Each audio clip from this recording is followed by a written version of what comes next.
back here on the GSMC Baseball Podcast, bringing you our third segment. But before we do that, again, please like and follow the show. It does help us a lot. It really does mean a lot, so thank you so much for that. GSMC Podcast on that. And let's get back into the show here today. All right, so third segment, talking about our draft picks, number 21 to 30. We just went over 1 to 10, 11 to 20, so of course now we have to do 21 to 30. Now, obviously, these guys are a little less known as they are in, smaller parts of the draft, but at the same time, I still think that they're notable, and I did want to just be able to give my full attention to the draft and be able to talk about them to the fullest ability. So yeah, very interested in talking about this here, and let's get into it. So first off, starting us off here at number 21 overall, the Minnesota Twins have selected Kalen Culpepper, a shortstop from Kansas State. Now, Culpepper's an interesting one. He's 21 years old, 6 foot, 185. I think should be able to stick at shortstop. Doesn't have the greatest of hitting tools. Hitting tool is at a 55, power 45. Not the greatest, but I still think there is potential there. But I think really the fielding, the glove is where he's going to shine. Has a fantastic arm. I think honestly the glove there at short is really, really good, and I think this is just an upside play with the hitting.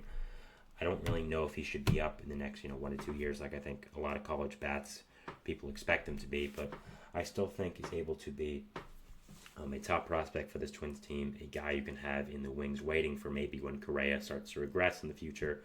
So, yeah, I think this is a really good pick, very interesting pick. Did not exactly expect him to go this high, but overall, a good pick by the Twins. They obviously liked him, and I think a very interesting one here by the Twins, and I think there's a lot to like about him. Next up, we have at number 22 overall, the Baltimore Orioles selecting Vance Honeycutt, an outfielder from North Carolina. Honeycutt was someone I expect to go very higher. I thought his floor was the Mets, to be perfectly honest. I thought if he was available at 19, there would be no way the Mets passed on him. Obviously, they did. So, he did go a little lower than I expected, but I love this guy a lot. I think he has insane power tools. He is an absolute gold glover in center field. Even if he doesn't hit, he's going to be one of the best gloves in all baseball, in my opinion. Again, needs to get the hitting tool up. I think, might be a little bit of a Joey Gallo type, where he not with the power, not as much power as Gallo has, but being a really good defender out there in the outfield and also having a ton of power. I don't really know how much contact he's going to make, so I do think that the glove I do think that the glove is going to be able to develop. The bat has to be able to develop more. I think that's really what has to happen here with Honeycutt. I think, again, the glove is really good. The floor of him is really good because of that, but I think he has to hit more. And, with this Orioles team, you have so many good prospects on this team. Just so many guys that are just good and young. And I think being able to take a chance on a guy like Vance Honeycutt is because you have the luxury of having all these great prospects. So I think it's a really good fit for this Orioles team. I really like it, and just a solid pick here by this Orioles team. I think it makes a lot of sense for player and team. Next off, we have the Los Angeles Dodgers at 23. We had them selecting Kellen Lindsey, a shortstop from Hardy High School in Florida. Lindsey's an interesting pick. I think he's going to take a while to develop. I think he has some really nice tools, really nice frame as a player, but I think needs to develop a lot more. And there's no better organization than that for the Dodgers. They are masters at development, and I think this is a really good pick for player, for team, and organization as well. So I think overall this makes a ton of sense and is just a very good matching of player, of team, organization, and just fit all together. So really nice fit here, and really good pick. Next off, we have probably the biggest faller of this entire draft. We have the Atlanta Braves selecting Cam Comanche, left-handed pitcher from Saguaro High School in Arizona. Now, Comanche was a guy most people had expected to easily go top 20, probably even top 15, maybe even top 10 if you really want to stretch it. But Comanche is a 17-year-old freak left-handed starting pitcher, has insane pitches. His fastball is amazing. His slider's great. His changeup's great. His curveball is okay. His control needs some working on, but that's always it for younger players as well. So, the Braves to be able to get him here at number 24 is just insane value. And as much as a lot of people like him, I'm just not a huge fan personally of high school pitchers. I think taking a high school pitcher always in the first round really just isn't a great idea because they just have so much more taxing on their arm that has to go. And I just think at some point they are going to get Tommy John. They are going to get injured. I just think that's how it works nowadays. But I've learned to not to question the Braves. They have such a good organizational philosophy.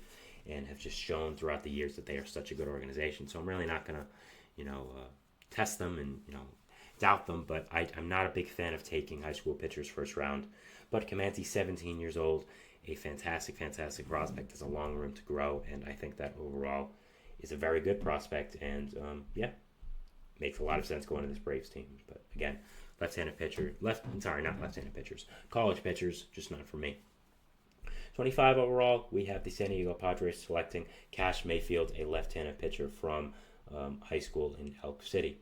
Another high school arm, just again, not a big fan, but Mayfield has a lot of good stuff here. I think, again, as a high school pitcher, you're picking him for the future. Has some good stuff, has a good body. 6'4", 200 is an intimidating presence here out there on the mound for San Diego. Has a really good fastball.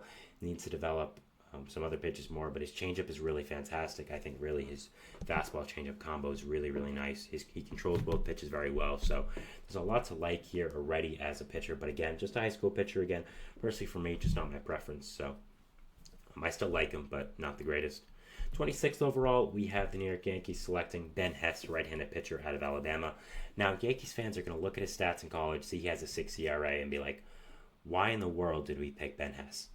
Now, I think that's a fair question, but you're not picking for the results. You're picking for the process. You're picking for what he can be in the future. You're not looking at college numbers ever. I mean, it helps with hitters, definitely, but for pitchers, it makes no sense. His stuff is good. He's been a good pitcher in the future. It looked like apparently he was tipping his pitches in college. So you're not picking him for his numbers. You're picking him for what you think he can be. You think, apparently the Yankees like his windup a lot.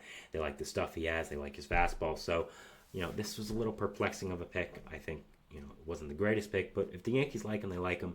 Again, I'm not just going to sit here and say, oh, that's a bad pick, because the Yankees know what they're doing, and 27th overall, we have the Philadelphia Phillies selecting Dante Nori, outfielder from a high school in Michigan.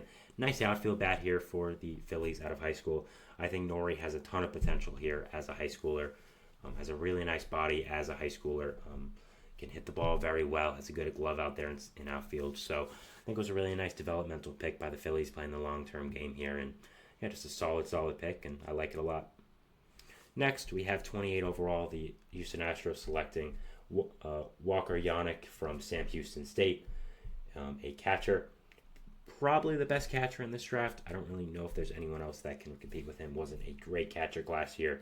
For this year, Malcolm Moore as well was a high catching prospect, but other than that, really not much else. So Yannick, I think, was a really nice pick here by Houston. Again, you might say, oh, they have Yanner Diaz. Why are they picking a catcher? You don't pick for the position. You pick for the best overall player. If they thought Yannick was the best, he was the best. I think that Yannick has a lot of potential as a hitting catcher. I think it'd stay a catcher as well, which is really nice. Has some really good hitting tools here. And I just think it's a very solid left-handed bat pick for this Astros team. And really good pick. Next, we have the Arizona Diamondbacks selecting Slade Caldwell, an outfielder from high school in Arizona here. So local boy, the Arizona Diamondbacks were able to get. That's really nice. Caldwell is a guy I really like. I think he has insane power for a kid his age. I think is just a very, very good pick, and I think makes a lot of sense here in the Diamondbacks organization. Again, hits the ball really well, has some really nice hitting tool, can play center field, can play the outfield. And I think that honestly it's a really, really good pick, and being able to keep him in state in Arizona, I'm sure he's very happy about that. So very good pick there. Sorry, actually, I was completely wrong about this. He's from Arkansas. I read the state wrong. I saw AR and I was like, oh, Arizona. No, Arizona is not AR. That is my fault completely. But so ignore everything I said about the hometown thing. I read it wrong, so I apologize about that. But still, really good player. I like him a lot. So sorry about that. Going to the final pick of the first round here, we have the World Series champion Texas Rangers selecting Malcolm Moore, a catcher from Stanford. As I said, was the other top catching prospect here. I think has some really good hitting talent here. I think could be up rather quickly for this Texas team. Can be a replacement for Jonah Heim whenever he does end up leaving this team. I don't know. That's not going to be a little while, but still, overall is a good prospect here. I like it a lot. Again, I think he can be able to stick a catcher. I think that his hitting tool is really nice, and I think overall is a really good pick here. So that was the first round picks here for the MLB Draft, all 30 of them, going over that. I do want to mention some second round picks I really like.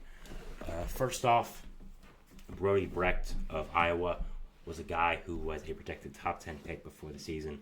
Didn't have the best season and fell to the second round, and the Rockies were able to pick him up. So I think that was a really nice pickup by the Rockies. I still think he has a ton of potential, and I'm just really hoping that he can be able to develop even going to Colorado in that stadium. So I just want to mention Brody Brecht as a guy I thought was a really nice second round pick.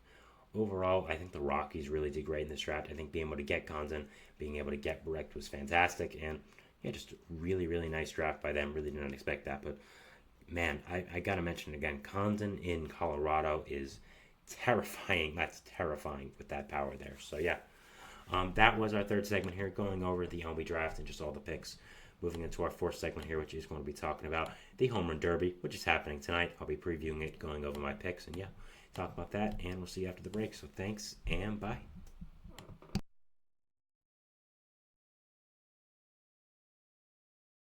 For the best and latest podcasts available anywhere, go to the podcast app on your cell phone and type in GSMC to access free content-rich podcasts.